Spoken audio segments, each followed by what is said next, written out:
Ngayon, ating pag-aralan ang pagkalkula ng 2 digits times 1 digit na walang pagbabago sa baitang ng digit.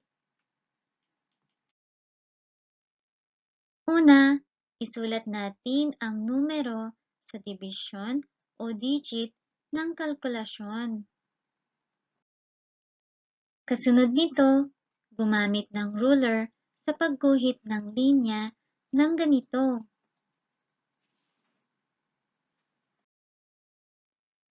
Simulan ang kalkulasyon mula sa 1 digit na posisyon. Ang 2 times 1 ay 2. Isulat ang 2 sa posisyon ng 1 digit.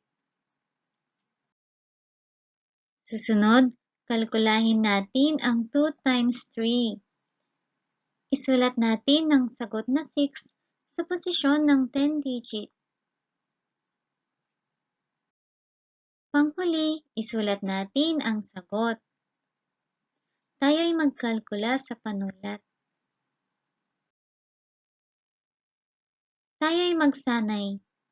Pindutin pansamantala ang pause icon. Ating unawain ang katanungan sa pagsasanay.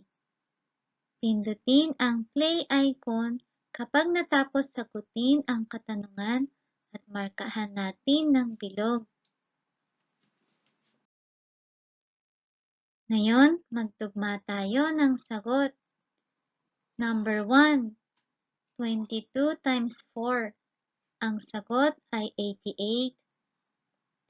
Number 2, 13 times 3. Ating alamin ang solusyon ng number 2 tulad sa unang tanong. Ang sagot ay 39. Tama ba ang inyong mga sagot sa dalawang katanungan? Panghuli, repasuhin natin ang inaral natin ngayon. Sa pagkalkula, i-align ang division o digit ng numero. Gumamit ng ruler sa pagguhit ng linya.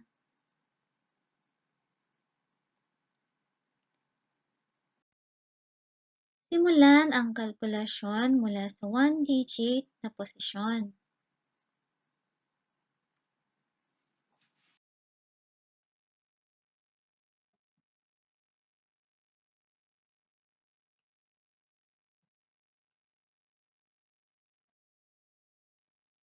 Panghuli, isulat natin ang sagot. Ito ang katapusan ng ating pag-aaral sa araw na ito.